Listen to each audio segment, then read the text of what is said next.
반갑습니다. 아름다운 주일 아침입니다. 오늘도 주께서 우리를 위하여 놀라운 은혜와 사랑으로 채우실 것을 기대하면서 예배 자리로 나가기를 원합니다. 함께 찬양하시겠습니다.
하나님은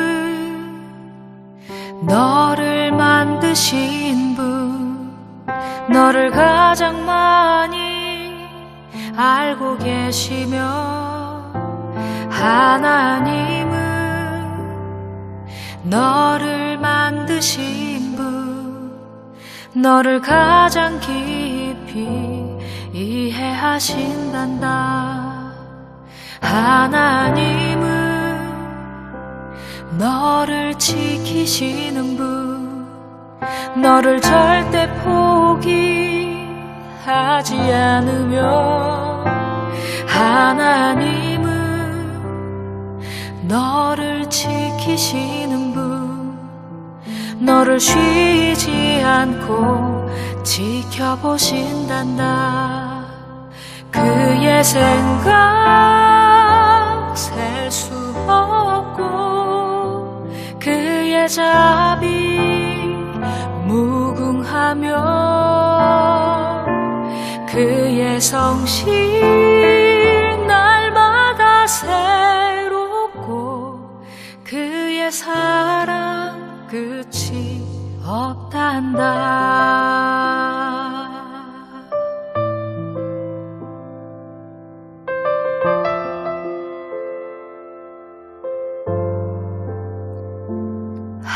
하나님은 너를 원하시는 분, 이 세상 그 무엇 그 누구보다 하나님은 너를 원하시는 분, 너와 같이 있고 싶어 하신단다. 하나님은 너를 인도하는 분, 광야에서도 폭풍 중에도 하나님은 너를 인도하는 분, 푸른 초장으로 인도하신단다.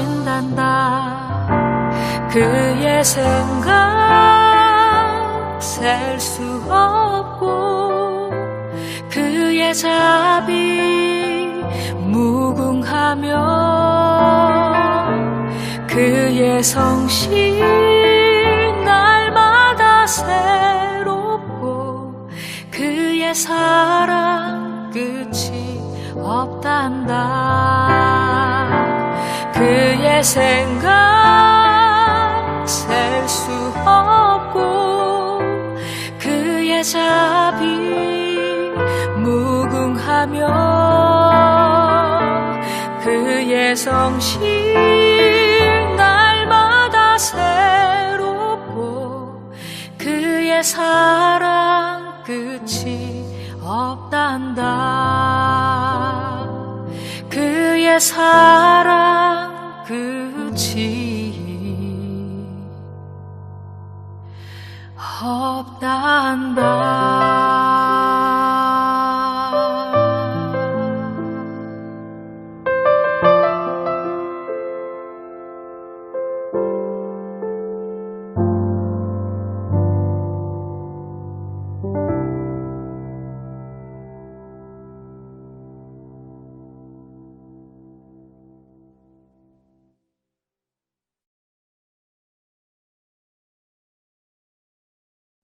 아멘. 주님 앞에 겸손한 마음으로, 겸비한 마음으로, 또 가난하고 또 주의 은혜를 사모하는 마음을 가지고 나아가기를 원합니다. 기도하겠습니다.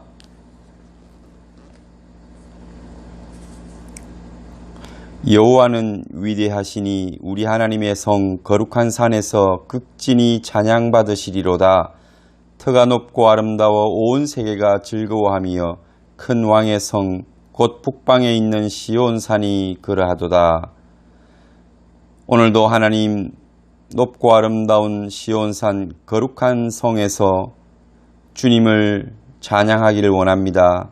주의 몸된 성전에 나와 주를 예배하는 모든 성도들의 그 몸과 마음을, 그 영혼을 주님께서 오늘도 우리 주 예수 그리스도의 은혜로 덮어 주옵소서.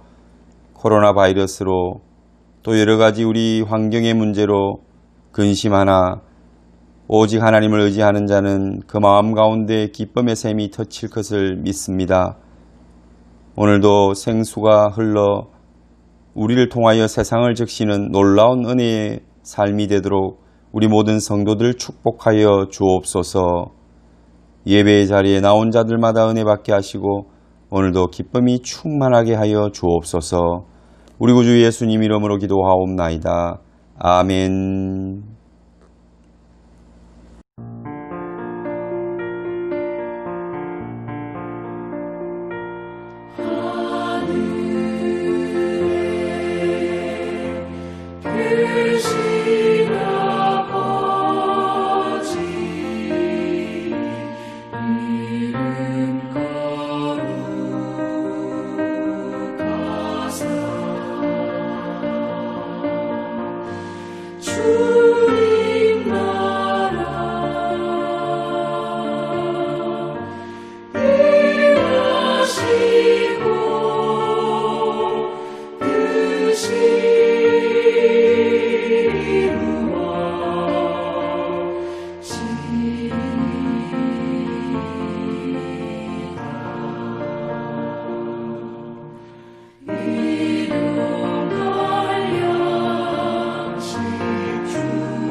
주님 나라 일하시고 뜻이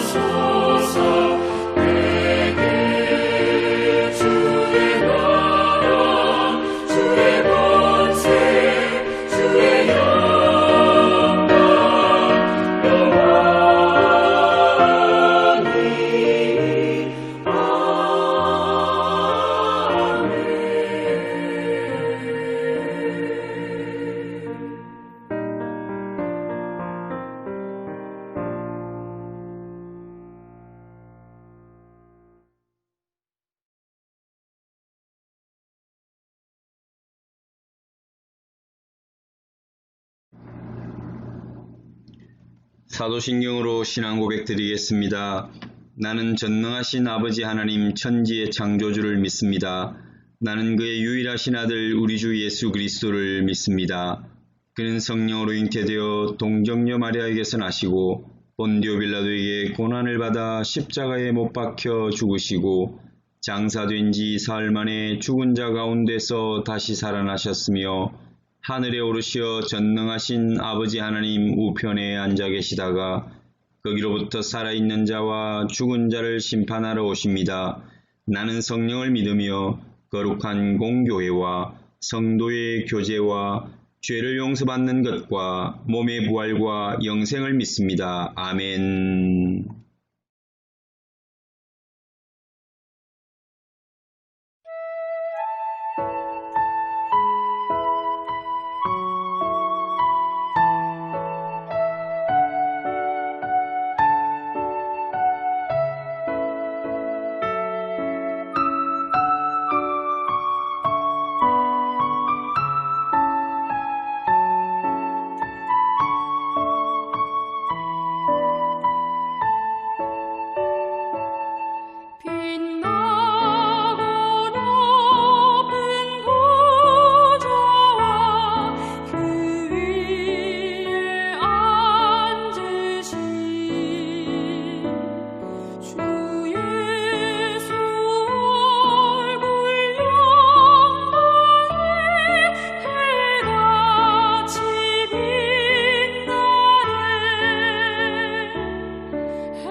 천사 소리하여 늘 찬송 듣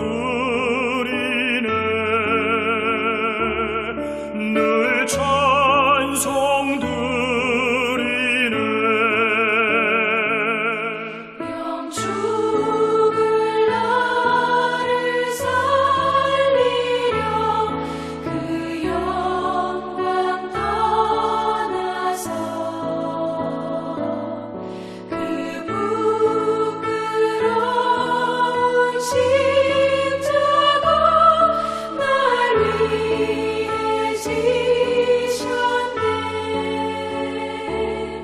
날 위해 지셨네.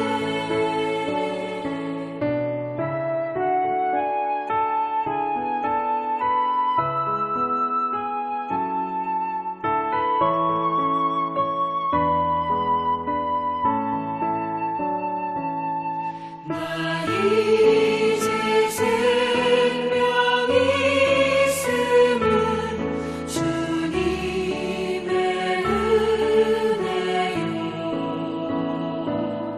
저 사망 권세 이기니 그 기쁨 넘치네.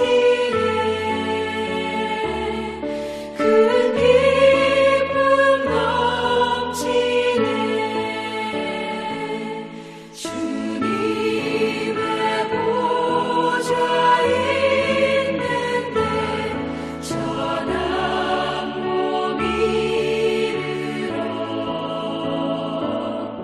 그 영광 몸소 배울 때 내 기쁨 넘치리. 내 기쁨 넘치리.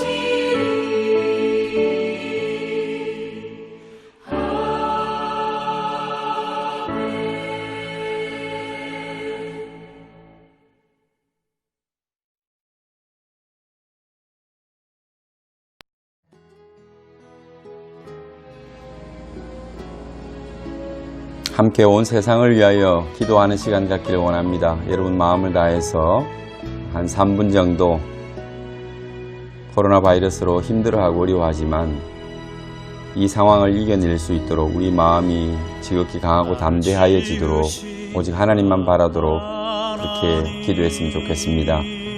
이럴 때일수록 우리 마음을 모아 하나님께 예배하고 주를 섬겨 또 기도하면서 이 땅 위에 베푸실 하나님의 은혜를 사모하면 하나님께서 다시 우리에게 옛적같이 일상을 회복해 하시고 또 우리의 삶을 부족함 없이 채워주시는 놀라운 일들을 경험하게 될 줄 믿습니다. 여러분 자신과 이 땅 위의 모든 사람들과 이 상황을 하나님 앞에 내려놓고 기도하기를 원합니다. 기도하겠습니다. 하나님 아버지 감사합니다. 오늘도 저희들이 연약한 중에 주께 나와싸우니 우리의 연약함을 아시는 주님께서 우리의 부족함을 또 우리의 죄악이 세상 가운데 관영함을 주님 예수 그리스도의 은혜와 그 보혈의 능력으로 덮으시고 우리를 다시 한번 회복시켜 주시며 일으켜 주옵소서. 힘들고 어려운 이 시대를 살아가는 모든 하나님의 백성들이 믿음 잃지 아니하고 더 하나님을 바라보며 하나님 앞에서 겸손히 부르짖는 믿음의 회복의 때가 되게 하여 주옵소서. 코로나 바이러스가 두려운 것이 아니라 우리의 마음의 교만함이 두렵고 우리가 주님을 의지하지 못하고 세상의 물질과 세상의 권력과 세상의 자랑과 이생의 모든 욕망들을 사랑한 것들, 이것이 우리를 더 힘들게 하고 또 우리가 이 고난 가운데 처한 것임을 고백합니다. 하나님, 저희들은 연약합니다. 할 수 없는 죄인이며 또 우리가 이 모든 상황들을 이길 수 있는 능력이 없는 무능한 존재임을 고백합니다. 하나님, 우리 마음에 오직 하나님만 바라보며 주의 은혜를 사모하고 모든 것이 하나님께로부터 왔으며 모든 것이 하나님의 것이며 하나님의 은혜와 사랑만이 우리를 회복시키고 일으켜 세울 수 있다는 것을 고백하게 하여 주옵소서. 나의 나된 것은 오직 하나님의 은혜입니다. 우리 모든 성도들과 이 땅 위에 살아가는 백성들의 마음 가운데 살아계신 하나님을 고백할 수 있는 믿음의 때가 되게 하여 주옵소서. 오늘도 이 어려운 상황 가운데 하나님 앞에 부르짖는 모든 성도들의 형편을 아시오니 그들의 건강의 문제와 또 마음의 평강과 그들의 산업의 문제와 또 우리 젊은이들의 장래를 주님께서 책임져 주시고 그들과 동행하여 주셔서 두려워하지 말고 여호수아와 갈렙처럼 그 길 달려가는 우리 모든 젊은이들과 또 성도들의 삶이 되게 하여 주옵소서. 오늘도 함께 예배 드릴 때에 예배자의 마음 가운데 하나님의 큰 은혜가 부어지며 성령의 충만함이 예수 그리스도의 만져주심과 또 그분이 우리를 치유하시는 놀라운 역사가 있는 하루가 되게 하옵소서. 이 모든 말씀 우리 구주 예수님 이름으로 기도하옵나이다. 아멘.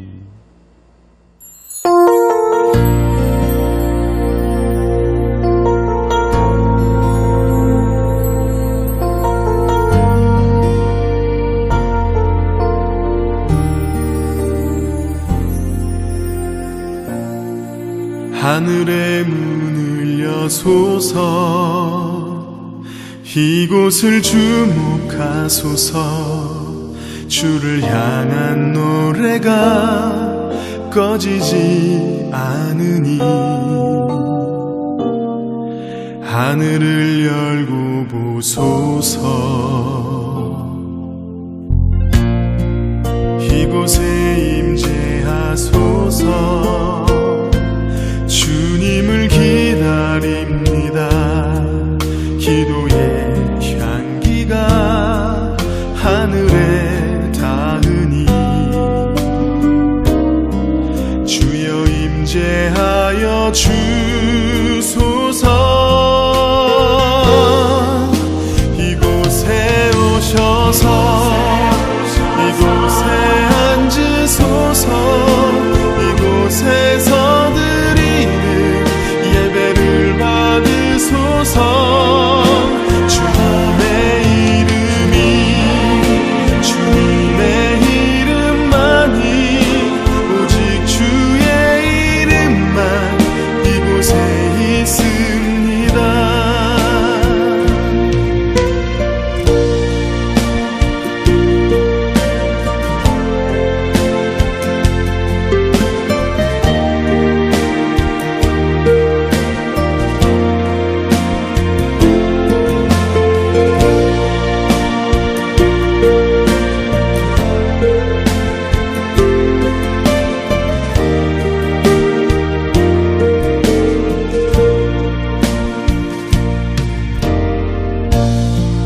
하늘의 문을 여소서 이곳을 주목하소서. 주를 향한 노래가 꺼지지 않으니 하늘을 열고 보소서. 이곳에 임재하소서. 주님을 기다립니다. 기도의 향기가 하늘에 닿으니 주여 임재하여 주소서. 이곳에 오셔서 이곳에 앉으소서. 이곳에서 예배를 받으소서. 주님의 이름이 주님의 이름만이 오직 주의 이름만 이곳에 있습니다. 이곳에 오셔서 이곳에 앉으소서. 이곳에서 드리는 예배를 받으소서. 주님의 이름이 주님의 이름만이 오직 주의 이름만 이곳에 있습니다.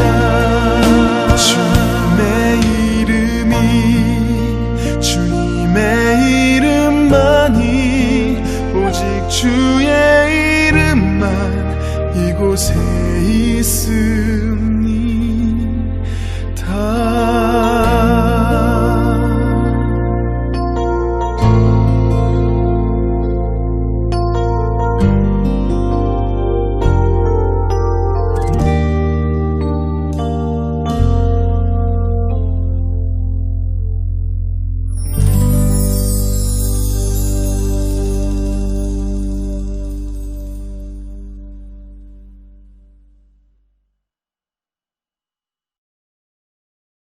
오늘 전할 말씀은 마가복음 6장의 말씀입니다. 1절부터 44절까지 우리가 함께 나눌 텐데요.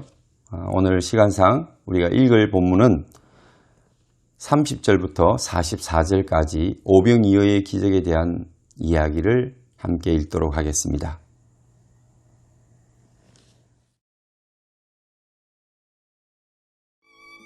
사도들이 예수께 모여 자기들이 행한 것과 가르친 것을 낱낱이 고하니 이르시되 너희는 따로 한적한 곳에 가서 잠깐 쉬어라 하시니 이는 오고 가는 사람이 많아 음식 먹을 겨를도 없음이라.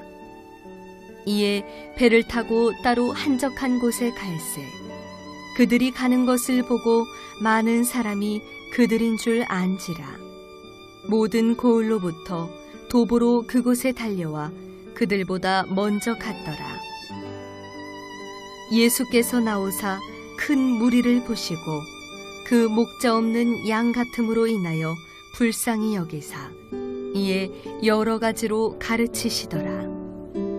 때가 저물어 가매 제자들이 예수께 나와 여짜오되 이곳은 빈들이요 날도 저물어 가니 무리를 보내어 두루 촌과 마을로 가서 무엇을 사 먹게 하옵소서. 대답하여 이르시되 너희가 먹을 것을 주라 하시니 여짜오되 우리가 가서 200데나리온의 떡을 사다 먹이리이까. 이르시되 너희에게 떡 몇 개가 있는지 가서 보라 하시니 알아보고 이르되 떡 5개와 물고기 2마리가 있더이다 하거늘 제자들에게 명하사 그 모든 사람으로 때를 지어 푸른 잔디 위에 앉게 하시니 때로 100명씩 또는 50명씩 앉은지라. 예수께서 떡 5개와 물고기 2마리를 가지사 하늘을 우러러 축사하시고 떡을 떼어 제자들에게 주어 사람들에게 나누어 주게 하시고 또 물고기 2마리도 모든 사람에게 나누시매 다 배불리 먹고 남은 떡 조각과 물고기를 12바구니에 차게 거두었으며 떡을 먹은 남자는 5,000명이었더라. 예수께서 오늘은 마가복음 6장의 말씀으로 함께 은혜 나누겠습니다. 여러분 1장부터 5장까지의 전개되어지는 모든 이야기들, 특별히 저자인 마가가 무엇을 이야기하고자 하는지 우리는 잘 기억하면서 앞에 지나간 사건들과 또 강조하는 그 흐름을 기억하면서 또 새로운 본문을 대할 때 어떤 연결된 부분, 또 이어지는 부분, 또 함께 맥락을 같이 해서 이해해야 될 부분들을 그렇게 볼 수 있다면 아마 성경이 더 분명하게 조명되어지고 우리에게 교훈적으로 다가올 것입니다. 성경은 그저 씌워지지 아니하고 특별히 한 성경의 저자가 여러 가지 이야기들을 하지만 그 안에는 흐름이 있고 주제가 있다는 것, 또 그 성경의 저자인 성령께서 말씀하시고자 하는 의도가 전체적인 그 성경 속에 있다는 것을 우리는 기억해야 할 것입니다. 그래서 짧게는 바로 앞에 있는 어떤 이야기와 스토리를 또 오늘의 본문과 연결해서 보는 그러한 관점들 또 생각들을 갖는 것은 중요한 것입니다. 오늘 6장의 본문은 크게 보면 4가지의 이야기 스토리가 있다고 볼 수 있겠습니다. 첫째는 예수님께서 고향으로 내려가셔서 갈릴리 지역이죠. 나사렛에서 자라셨죠. 갈릴리는 큰 주를 이야기하고 나사렛은 작은 마을입니다.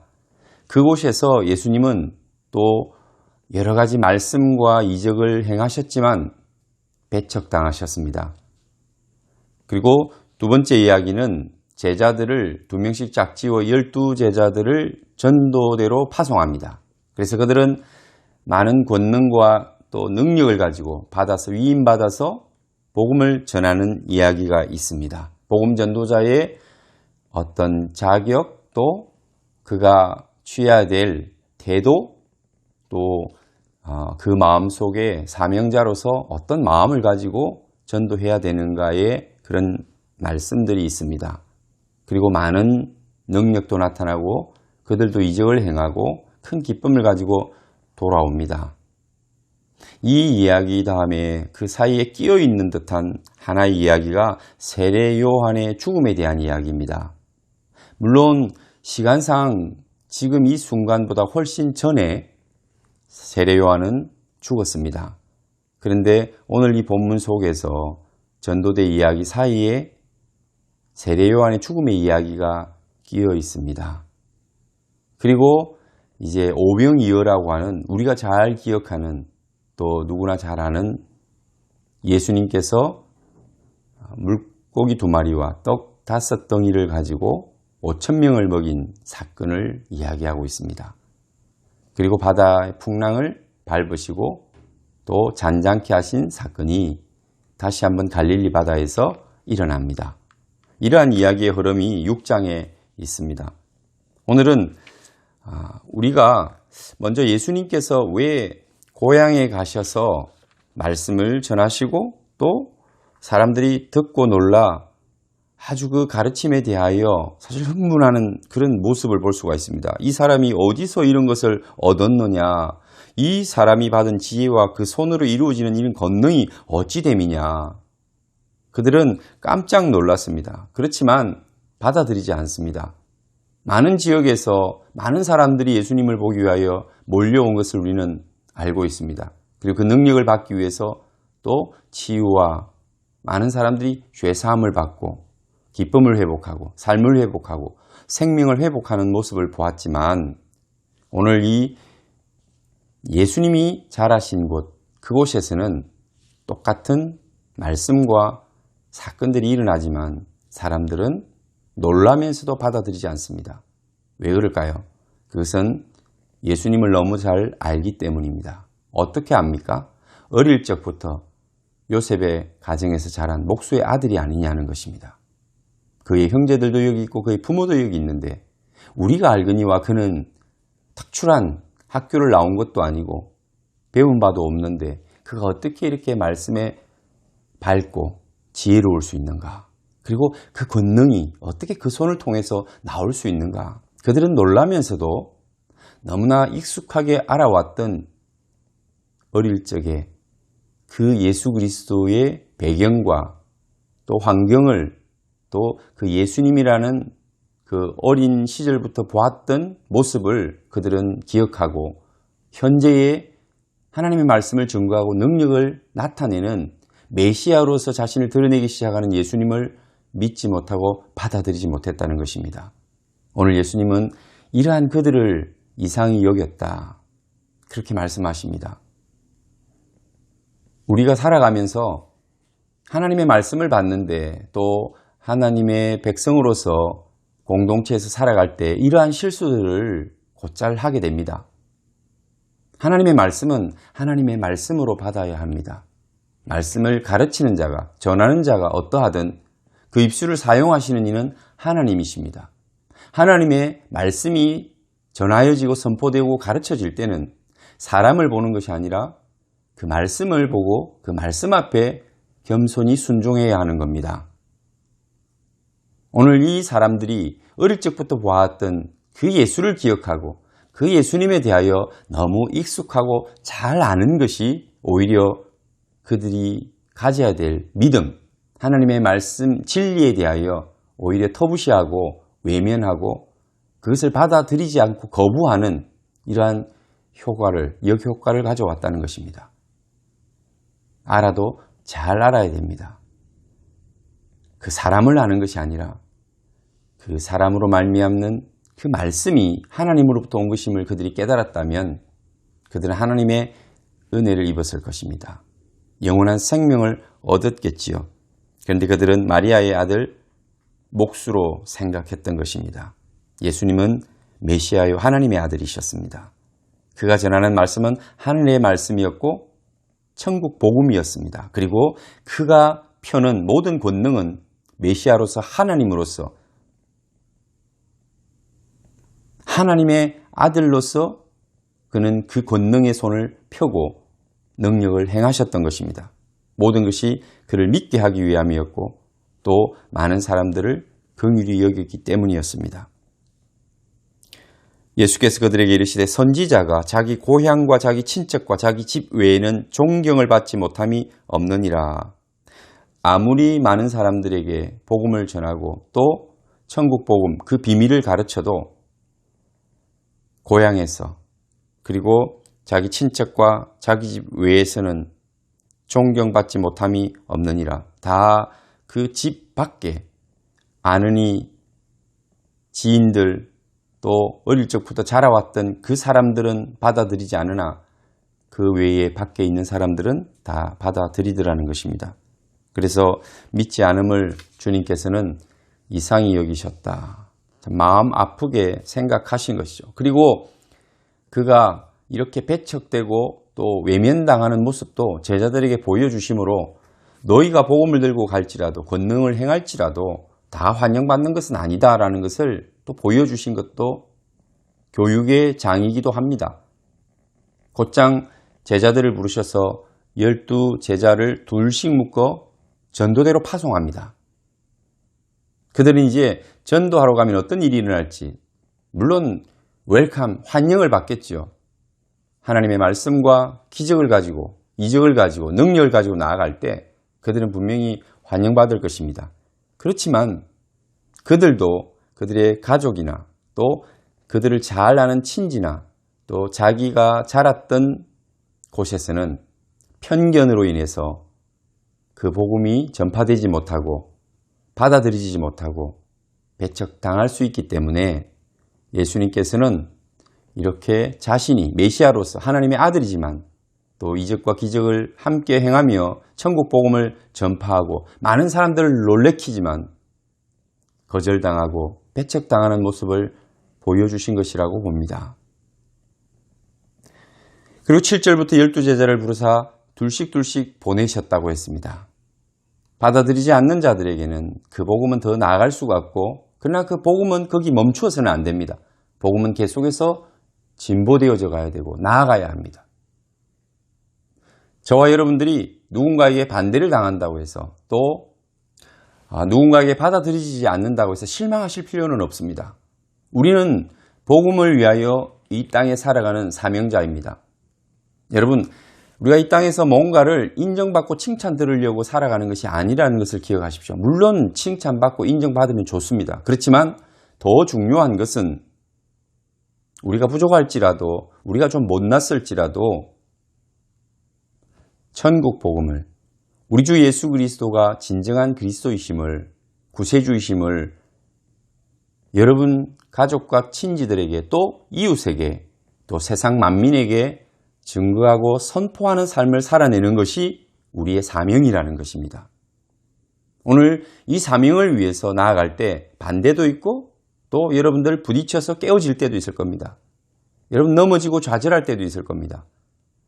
특별히 잘 아는 자들이 받아들이지 않을 때 상심이 크고 실망감이 큽니다. 용기를 더 잃어버릴 수 있습니다. 그렇지만 거기서 멈추지 말라는 우리 주님의 메시지입니다. 주님은 자신을 잘 아는 고향 사람들이 받아들이지 않고 배척했을 때 그 주변의 성들을 촌들을 돌아다니시면서 복음을 전했습니다. 두루 다니시며 가르치셨다고 했습니다. 그리고 제자들을 또 전도대로 파송해서 주변에 있는 많은 곳으로 보냈습니다. 더러운 귀신을 제어하는 권능도 주시고 또 우리 주 예수 그리스도께서 행하신 모든 능력, 병을 치료하고 또 천국 복음을 전파할 때에 그들의 영혼이 더러운 귀신으로부터 자유케 되는 놀라운 일들이 그래서 그들에게도 있었습니다. 그리고 이 전도자들에게 부탁한 한 가지는 많은 것을 가지지 말라는 것입니다. 여행을 위해서, 전도 여행을 위해서 나그네로서 살아가는 그리스도인의 삶이 바로 이런 모습이어야 하는 것도 가르쳐 주십니다. 지팡이 위에는 양식이나 배낭이나 전대의 돈이나 아무것도 가지지 말고 신만 신고 두 벌 옷도 갖지 말라는 것입니다. 참 심플한 삶을 요구하고 있습니다. 옷도 두 벌 옷을 갖지 말고 신발 신고 옷 입고 그리고 전대도 차지 말고 돈주머니입니다. 지팡이는 들라. 지팡이는 왜 들라고 했을까요? 그 당시에는 버스가 있는 것도 아니고 기차를 탈 수 있는 것도 아니고 걸어서 다녀야 되는 그 전도 여행이 얼마나 고단하겠습니까? 그럴 때 지팡이는 자기가 걸어갈 때 힘이 되어주고 또 야외에서 들에서 짐승들을 쫓을 수 있는 또 자기를 방어하는 무기도 될 수 있을 겁니다. 그래서 지팡이는 들고 가라고 말씀하십니다. 아무것도 가지지 말라는 것은, 돈도 갖지 말라는 것은 전적으로 하나님을 의지하며 하나님이 붙여주시는 사람들을 통해서 공급받고 또 하나님께서 먹이고 입히고 다 채워주시겠다라는 그런 의미인 겁니다. 오늘 복음을 위해서 살아가는 사람은 이렇게 우리 주님께서 전도자를 파송할 때의 이 차림처럼 심플하고 단순하게 이 세상에서 오직 하나님을 의지함으로 세상의 거추장스러운 것들 그리고 세상의 어떤 것들을 의지하면서 살아가는 인생이 아니라 오직 하나님만 바라보며 살아가는, 하나님이 하십니다, 하나님께서 공급하십니다, 하나님이 예비하십니다 라는 그런 믿음을 가지고 살아가라는 것입니다. 주의 일은 그렇게 하는 것이라는 겁니다. 내가 뭔가를 많이 준비해서 준비된 자가 하는 것이 아니라 하나님이 채워주시고 하나님이 입혀주시고 하나님이 준비하시고 예비하시는 그 길을 믿음으로 뚜벅뚜벅 걸어가는 자가 주의 일을 감당하는 자라는 것입니다. 주의 일은 그렇게 하는 것이라는 겁니다. 물론 이 일을 하는데도 전도자의 힘과 노력이 피와 땀이 필요합니다. 그냥 빈둥빈둥 노는 자에게 하나님이 일을 주시지 않습니다. 열심히 하고 최선을 다하고 준비하는 자에게 주시죠. 그렇지만 그 중심이 자기를 의지하느냐, 물질을 의지하느냐, 얼마나 준비되어서 일을 하느냐, 저는 아무것도 없습니다, 저는 부족합니다, 그래서 필요합니다, 뭐가 필요하고 하나님 이것도 주시고 저것도 주시면 제가 하겠습니다, 이런 환경이 되고 저런 환경이 되면 하겠습니다 라고 말하는 자는 하나님의 사명을 감당할 수 있는 기회가 오지 않습니다. 오늘 아무것도 가지지 않았지만 빈손이지만 하나님을 의지하고 나아갈 때 하나님은 가야 할 곳과 만날 사람과 필요한 물과 음식을 준비하실 것입니다. 돕는 자를 준비하실 겁니다. 그리고 만날 영혼을 준비하실 것이고 추수할 그 곡식단을 추수할 수 있도록 하나님께서는 그 밭을 허락하실 것입니다. 여러분의 인생이 하나님을 의지할 때 오히려 더 풍성하게 된다는 것을 기억하시길 바랍니다. 특별히 하나님의 일을 하고자 하는 자에게, 하나님과 함께 동행하며 하나님의 삶을 살아내고자 하는 자에게, 하나님을 기쁘시게 해드리는 삶을 살아가기를 원하시는 분들에게는 이 말씀이 바로 여러분의 지침이 되고 그리고 이러한 기준을 가지고 살아갈 때 놀라운 역사가 일어나게 될 것입니다. 그래서 많은 제자들이 회개하라 전파하니 많은 귀신을 쫓아내고 많은 병자에게 기름을 발라 고치는 역사가 있었다라고 13절에 나옵니다. 그 다음에 14절부터 세례 요한의 죽음에 대한 이야기가 나옵니다. 이에 예수의 이름이 드러난지라 헤롯 왕이 듣고 이르되 이는 세례 요한이 죽은 자 가운데서 살아났도다. 그러므로 이런 능력이 그 속에서 일어나느니라 하고, 어떤 이는 그가 엘리야라, 어떤 이는 선지자라 하니 또 선지자와 같은 사람이다. 그렇게 예수님이 드러나기 시작하신 것. 그리고 헤롯은 이 말씀을 듣고 내가 목벤 그가 살아났다라고 이야기했습니다. 이건 무슨 이야기냐면은 헤롯 왕은 분봉왕입니다. 이 지역을 로마 황제로부터 허락을 받아서 다스리는 분봉왕, 지역왕이라는 거죠. 이 헤롯에게 무슨 일이 있었을까요? 그리고 헤롯은 왜 세례 요한을 죽였을까요? 오늘 본문을 읽지 않았지만 여러분 읽어보시면 이러한 자세한 이야기가 나옵니다. 헤롯에게는 필립이라고 하는 이복 동생이 있었습니다. 그 아내가 헤로디아입니다. 그런데 헤로디아의 아름다움으로 인해서 이 이복 동생의 아내와 자기가 결혼을 합니다. 헤로디아에게 장가든 고로 이 여자를 위하여 사람을 보내어 요한을 잡아 옥에 가두었으니 그런데 요한이 그것을 보고 지적하고 책망했다는 겁니다. 왕이 어떻게 그렇게 부도덕한 일을 하느냐, 동생의 아내를 뺏어가느냐라고 해서 이렇게 요한을 옥에 가두게 되는 겁니다. 헤롯의 가문 속에서는 근친상간도 많이 일어났고, 그래서 역사적으로 보면 야사에는 아주 정신적으로 문제가 있는 이러한 그 아이들이 태어나는 일도 많이 있었다고 합니다. 그래서 요한이 헤롯에게 이 문제를 지적하고 책망했기 때문에 감히 왕에게 반기를 든 요한을 그는 잡아 가둔 것입니다. 헤로디아는 그래서 감정이 좋지 않죠. 동생의 아내를 취한 것이 옳지 않다라고 말한 유일한 사람이기 때문에 그렇습니다.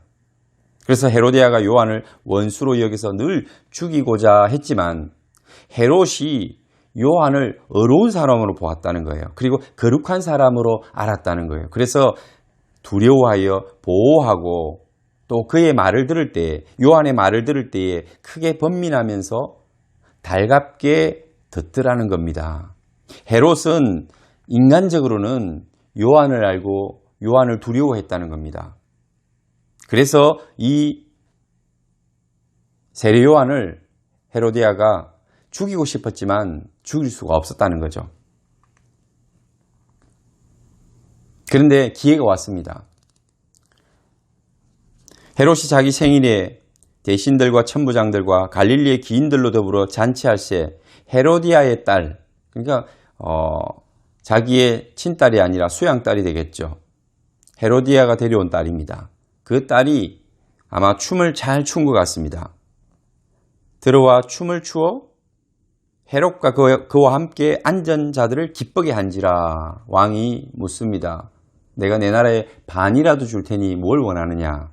그랬더니 이 헤로디아의 딸이 어머니에게 쫓아가서 어머니, 나라의 반도 주시겠다고 하는데 뭘 받을까요? 뭘 원할까요?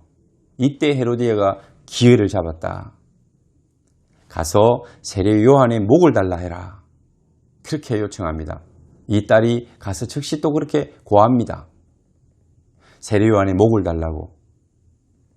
헤롯 왕이 왕으로서 주변에 앉은 사람들 앞에서 그 헤로디아의 딸에게 약속했기 때문에 왕의 채통이 있습니다. 말에는 위험이, 무게가 있죠. 함부로 번역할 수가 없죠. 바꿀 수가 없습니다. 그래서 이 헤로디아 딸의 요청을 받아들일 수밖에 없어서 병사를 보내어 세례 요한의 목을 쳐서 가져오라고 하는 것입니다. 소반에 담아 그의 딸에게 주었고 그 세례 요한의 목은 바로 헤로디아에게 갔습니다. 그래서 세례 요한의 제자들이 요한의 장례를 치렀다라는 이야기가 담겨 있는 것입니다. 오늘 이 본문을 보면 왕이지만 그리고 세례 요한을 어려운 사람으로 그리고 정의로운 사람으로 또 거룩한 사람으로 인정하고 두려워하면서 또 자기를 공격하고 책망하는 이야기를 번민하면서도 달가워하는, 그래도 받아들였던 이 헤롯이 이러한 무책임한 요구 앞에 어쩔 수 없이 세례 요한의 목을 내주는 모습을 우리는 봅니다. 이 이야기가 갑자기 튀어나오듯 나타납니다. 그리고 그 다음 이야기는 다시 30절에 가서 사도들이 예수께 모여 자기들이 행한 것과 가르친 것을 낱낱이 고하니, 그 전도대 이야기가 13절에서 14절로 넘어가지 않고 이 세례 요한의 죽음의 이야기가 가운데 끼어 있고 넘어가서 30절에서 전도대 이야기가 이어지는 것을 볼 수가 있습니다.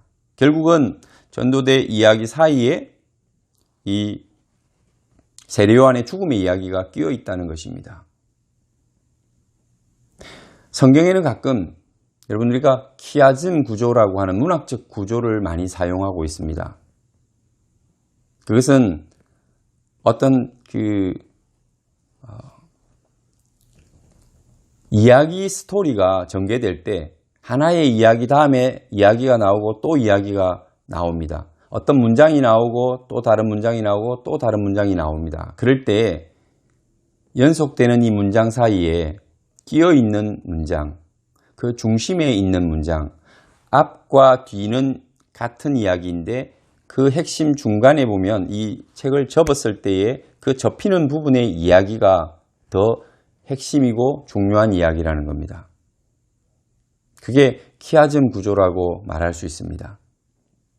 샌드위치의 중심에 있는 앙코와 같은 것이죠.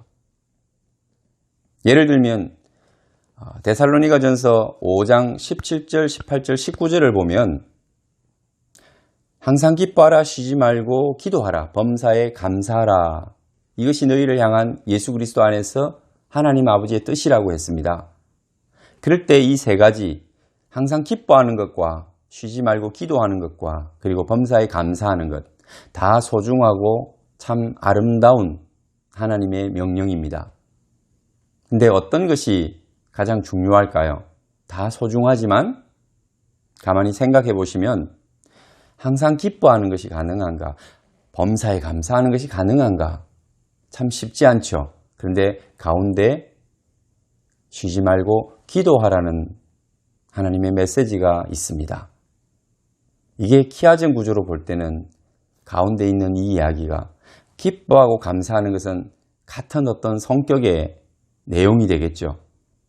근데 그 가운데 끼어 있는 이것이 둘을 가능하게 하기도 하고 또 이 둘을 통해서 우리는 기도하는 중심에, 빵의 중심에 있는 앙코와 같은 것입니다.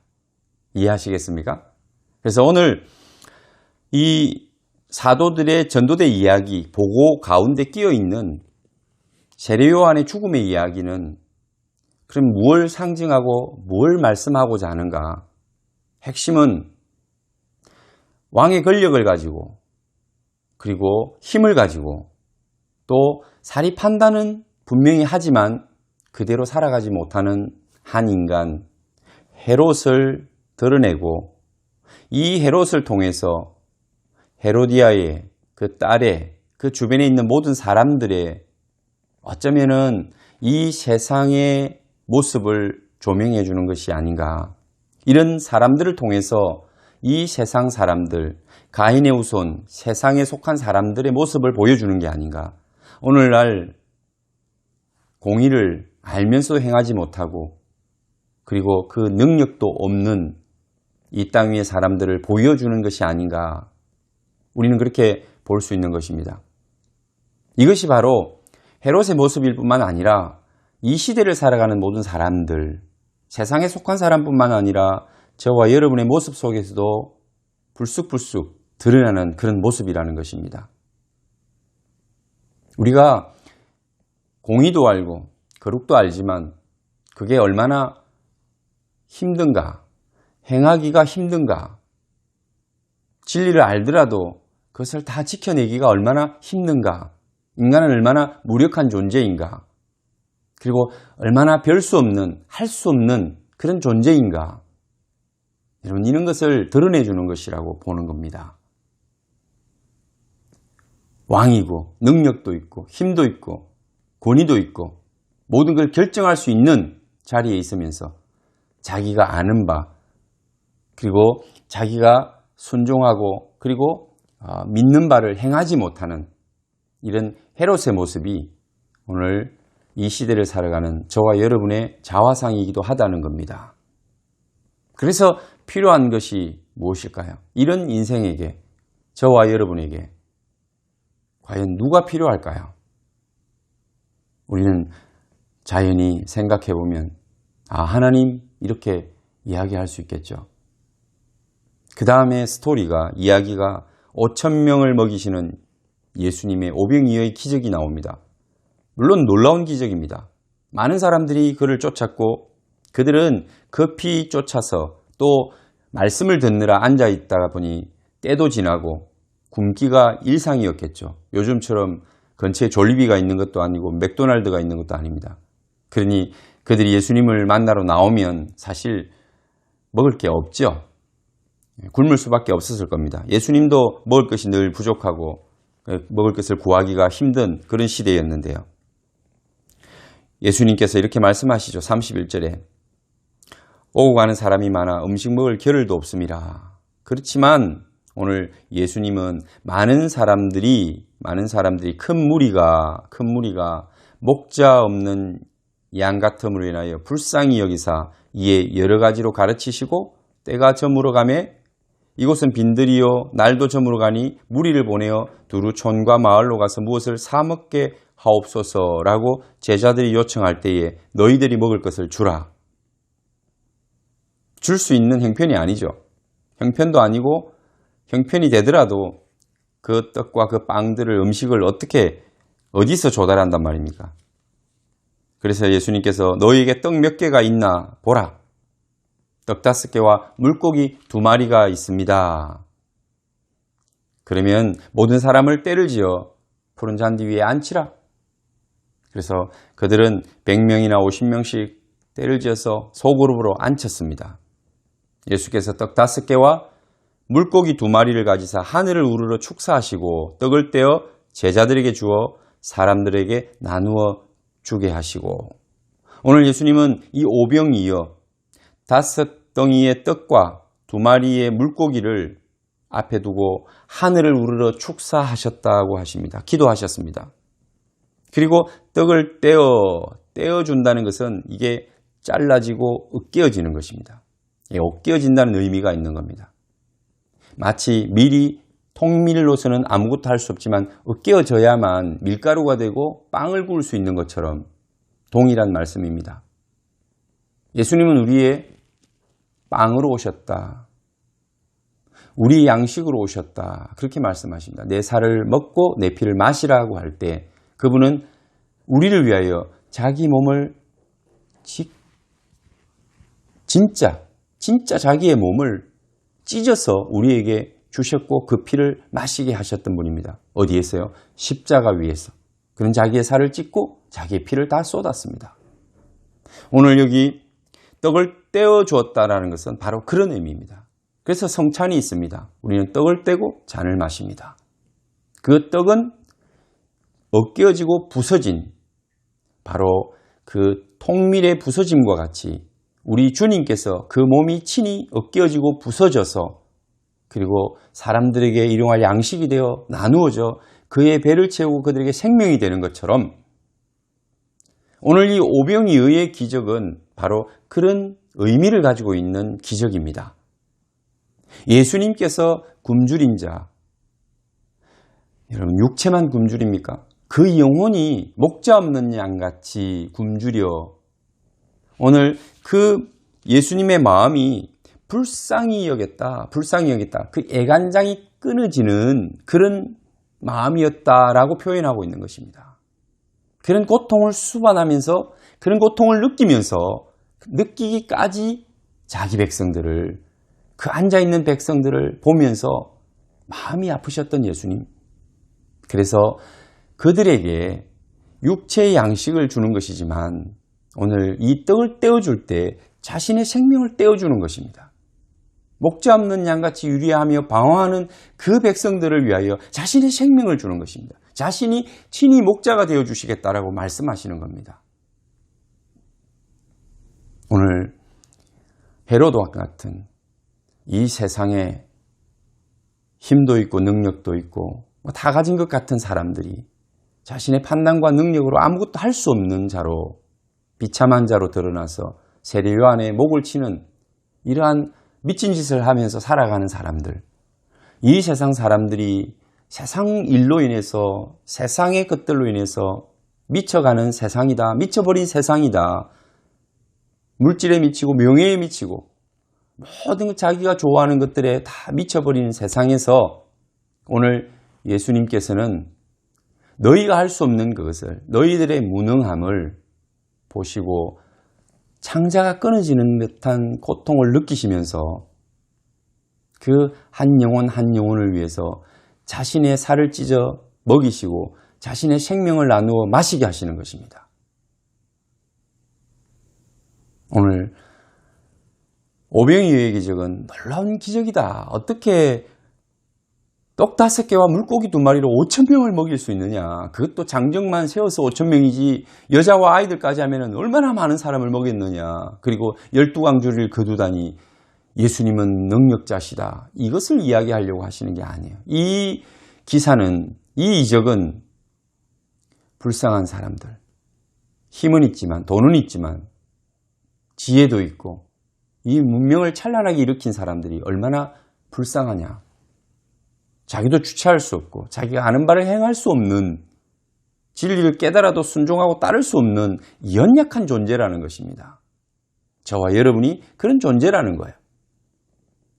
그런 사람들을 보면서 예간장이 끊어지는 듯한 통증을 가지고, 그 고통을 가지고, 아픈 마음을 가지고 이 땅에 오셔서 자기의 생명을 주신, 몸이 으깨어져 깨어지고 찢어져서 사람들의 그 가난함과 주림을 면하게 해주시고 자기의 피를 쏟아 그 생명을 나누어 주는 우리 주 예수 그리스도를 지금 소개하고 있는 이야기라는 것입니다.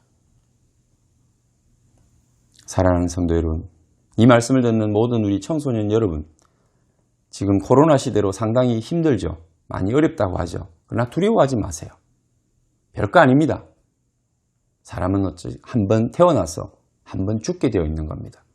많은 사람들이 이보다 더한 질병으로 앓고 있고 지금도 싸우고 있습니다. 코로나보다 더 힘들고 어려운 병이 얼마나 많은지 아십니까? 얼마나 많은 사람들이 질병으로 고통하고 하루 밤을 잠드는 것과 그리고 이 땅 위에서 먹고 마시는 것, 또 집 밖으로 한번 나가는 일이 어렵고 힘든 사람들이 얼마나 많은지 아십니까? 자기 병상에서, 그 침상에서 한 번도 일어나지 못하는 사람들이 얼마나 많은지 아십니까? 코로나, 여러분, 이게 뭐 대단한 게 아닙니다. 이것으로 인해서 우리의 믿음이, 우리의 신앙생활이 영향을 받고 침해를 받는다면, 그리고 압박을 받는다면 이건 사탄의 장난인 것입니다. 우리는 하나님 앞에서 이런 상황이 어려울수록 우리를 사랑하시고 우리의 소망 되신 예수님을 바라보아야 합니다. 사람은 어차피, 이 땅의 문명은 어차피 기술과 과학과 땅의 지혜는 한계가 있는 것입니다. 언제나 그래 왔습니다. 그렇지 않은 것처럼 여기다가 어떤 한계 같은 것을 보고 두려워하는 것이죠. 원래부터 한계가 있는 겁니다. 할 수 없는 일이 더 많았습니다. 사단은 잘 속이는 자입니다. 여러분, 속지 마십시오. 우리 마음은, 우리 영혼은 흔들려서 되지 않습니다. 그래서는 안 됩니다. 우리는 하나님 앞에서 믿음으로 지극히 강하고 담대한 마음을 가지고 세상의 환경을 바라볼 수 있어야 되고 흘러가는 그 시대적 흐름을 꿰뚫을 수 있어야 합니다. 믿음을 잃지 마십시오.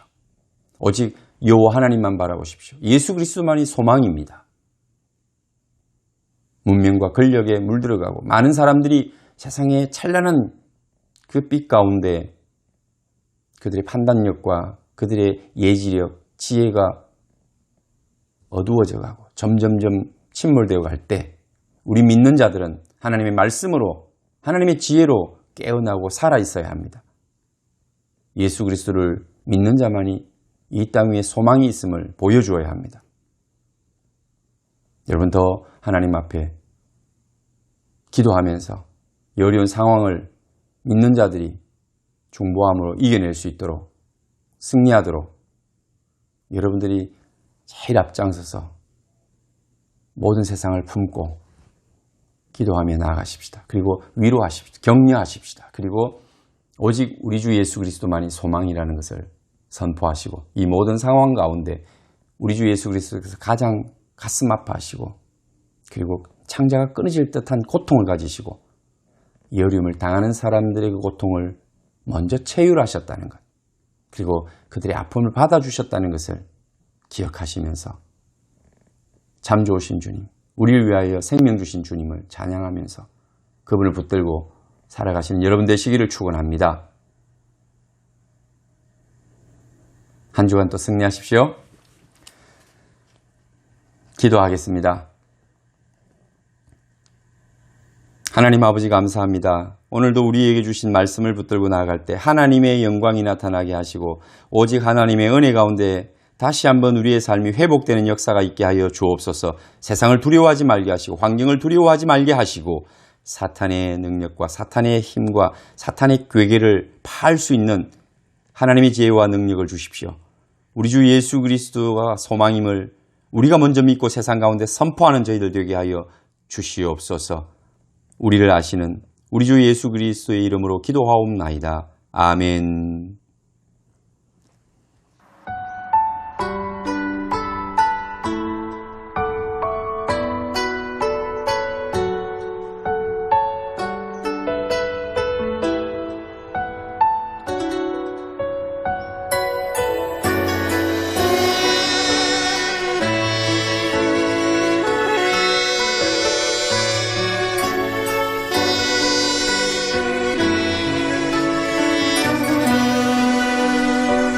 난 지극히 작은 자 죄인 중에 괴수 무익한 날 부르셔서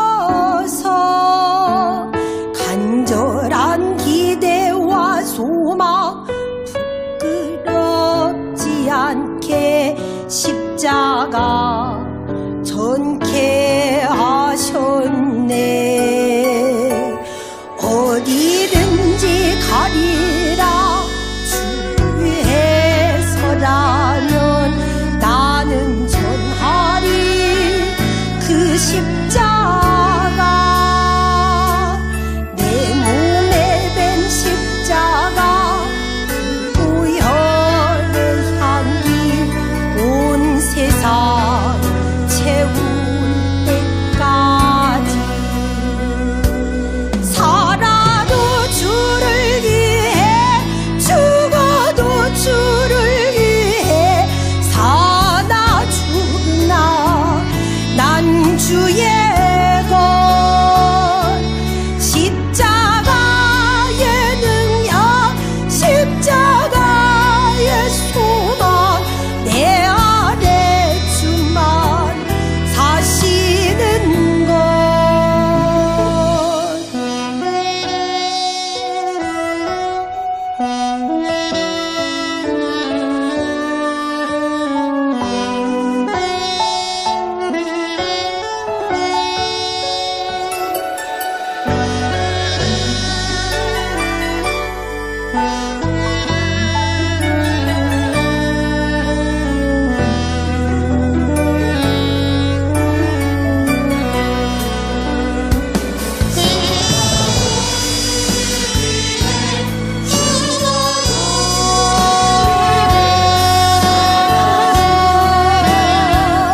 난 주의 것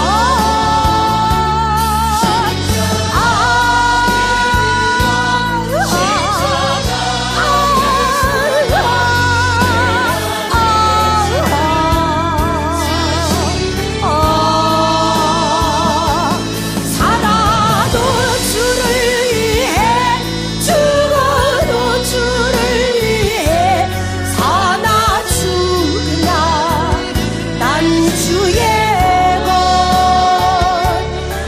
십자가의 능력 십자가의 소망 내 안에 주만 사시는 것.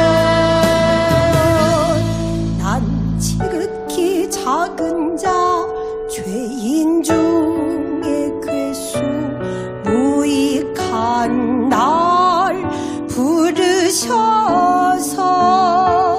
간절한 기대와 소망 부끄럽지 않게 십자가 전케 하셨네.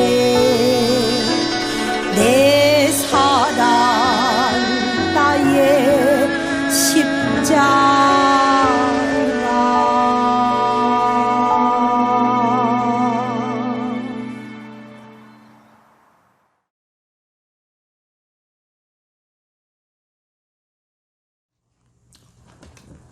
한 주간도 승리하시고 주 안에서 늘 같은 소망을 품고 기쁨을 잃지 않는 여러분 되시기를 축원합니다. 함께 기도하겠습니다.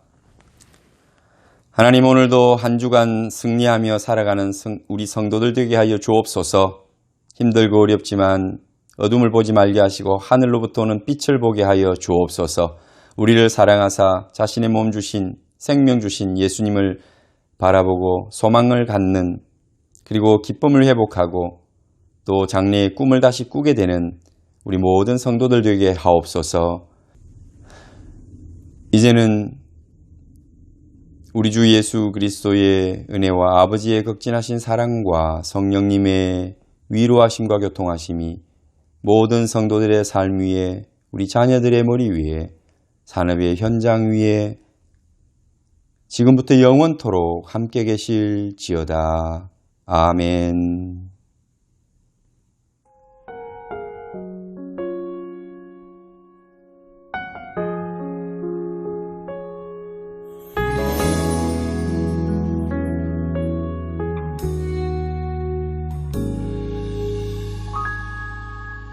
말씀 앞에서 경외함으로 주께 홀로 섭니다. 생명의 말씀 읽고 순종해 주를 예배합니다. 기록된 말씀